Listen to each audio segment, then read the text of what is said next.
pour une nouvelle vidéo que j'avais hâte de filmer. Voilà. Je vous ai parlé dans une autre vidéo et sur Instagram d'un projet qui allait arriver pour la fin d'année 2020, début d'année 2021. Dont j'avais trop hâte.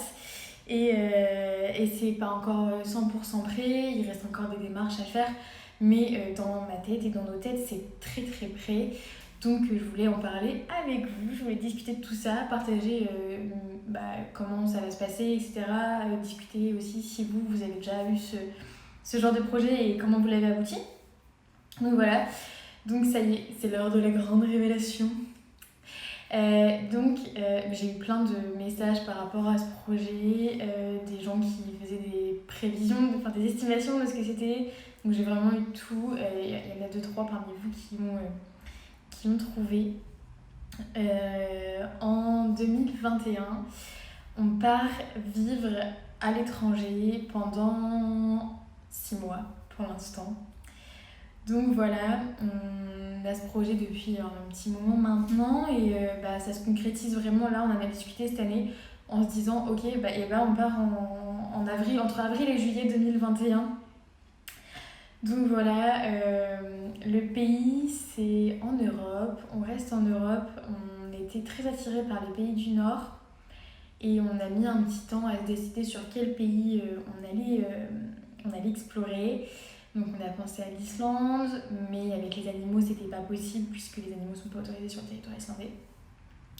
On a pensé au Danemark, toutes ces choses-là, mais le Danemark c'était un peu plus compliqué. Et puis on a regardé, on s'est renseigné beaucoup et on est parti. Finalement, on partira pendant 6 mois vivre à Stockholm, donc en Suède. Voilà, on a beaucoup de questions pour les gens qui sont au courant de ce projet sur pourquoi la Suède, pourquoi vous partez, mais vous achetez un appartement. Oui, on achète un appartement, donc on sait déjà comment on va faire pour gérer tout ça. Donc c'est aussi le but de cette vidéo, c'est de vous expliquer un peu comment on va gérer ce projet. Donc première chose, en fait on voulait partir à l'étranger.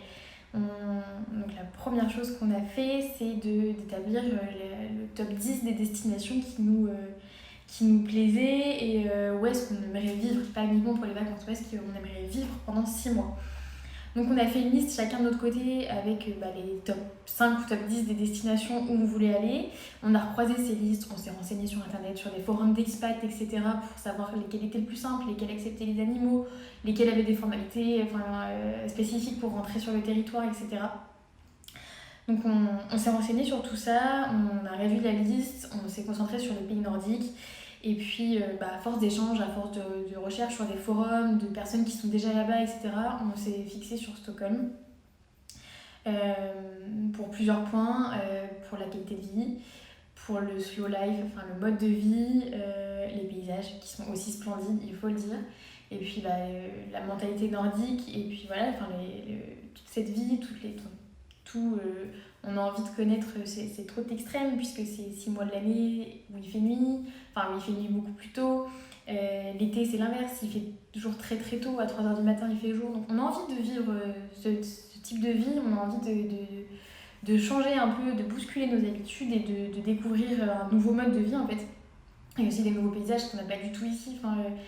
Il y a plein de choses, il y a la Laponie, la Sibérie sud-ouest, la Laponie sud-ouest, bref, je sais plus, je vous remettrai le bon mot. Il y a plein de paysages qu'on a envie de découvrir là-bas et un mode de vie aussi. Et puis, autre point essentiel, on a aussi choisi la Suède pour le travail puisque on va travailler sur place. Donc si l'auto-entreprise marche, je continuerai à travailler avec des projets français là-bas. Honnêtement, après, si je vois que c'est compliqué, on travaillera tous les deux et on est tous les deux dans l'informatique. Il y a énormément de postes à pourvoir en informatique qui sont plutôt très bien rémunérés là-bas. Donc c'était aussi un point en moins en fait, de partir en se disant qu'on savait qu'on aurait plus ou moins du travail sur place.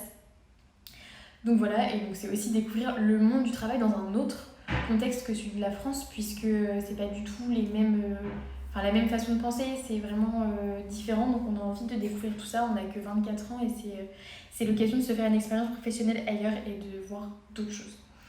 Donc voilà, c'est un projet qui me tient très très à cœur, c'est un projet qui demande des moyens, c'est pour ça qu'on s'y prend à l'avance. Donc on s'est renseigné sur les formalités administratives, etc. Vu qu'on reste moins d'un an, c'est assez simple.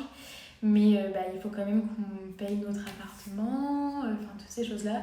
Donc on a réfléchi à tout ça et on a ouvert, au niveau des formalités purement administratives qu'on a faites pour l'instant, on a ouvert un compte épargne commun pour pouvoir placer de l'épargne tous les mois sur ce compte pour pouvoir avoir un certain montant à la fin qui nous permettra de payer notre appartement, donc les mensualités de crédit de notre appartement pendant au moins 6 mois et de pouvoir sur place profiter au moins 1 mois et demi, 2 mois sans travailler pour pouvoir vraiment visiter le pays. Donc voilà, au niveau de l'appartement, ce qu'on fait, c'est qu'on ne le mettra pas en location. Puisque du fait du contrat qu'on ait, c'est compliqué. Il y aurait plein de procédures administratives. On ne le mettra pas en location. Par contre, ce qui se fait beaucoup, c'est le home exchange avec des familles suédoises. Donc en fait, on échange d'appartements ou de maisons avec des gens qui veulent faire également 6 mois 6 mois en France. Et c'est pour ça qu'on dit à partir d'avril, parce qu'en général, c'est sur des semestres. Donc, potentiellement, on partira dans l'été. Mais voilà. Et donc, au niveau praticité technique, ce que j'ai fait pour l'instant, c'est que j'ai créé un fichier Excel, en fait, un tableau, avec le suivi des dépenses et combien on peut mettre de côté chaque mois, etc. Ce qu'il nous reste après l'appartement, combien on peut mettre de côté chaque mois et une estimation de combien on a besoin pour partir. Donc voilà, je voulais vous parler de ce projet assez tôt parce que je pense que je vais régulièrement en fait faire des vidéos sur ce projet, sur comment où on en est, à quelle étape on en est, les recherches d'appartements là-bas sur place, de famille pour échanger. On va probablement voyager là-bas aussi pour visiter un peu la ville avant de poser nos bagages pour un petit moment. Donc voilà, c'est des choses que je voulais vous partager avec vous et surtout en fait j'aimerais bien avoir vos retours si vous avez déjà fait 6 mois, 1 an d'expat ailleurs, comment vous vous êtes organisé, à combien de temps à l'avance, est-ce que vous aviez des fichiers Excel pour gérer tout ça, etc. Donc voilà, c'est notre beau projet de 2020. Je dis que c'est un projet de 2020 parce que la majorité de ce projet va être constituée cette année pour que tout soit prêt pour le début de l'année prochaine. Donc voilà, c'est notre beau projet. Je sais qu'il y en avait certains qui avaient déjà deviné. Mais voilà.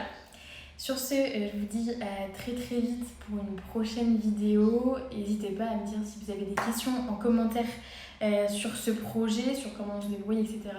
N'hésitez pas, si le contenu vous plaît, à vous abonner à ma chaîne Instagram, à mon compte Instagram et à cette chaîne, juste ici, et puis activer la cloche pour retrouver les prochaines vidéos. Voilà, sur ce, je vous fais des gros bisous et je vous dis à la semaine prochaine.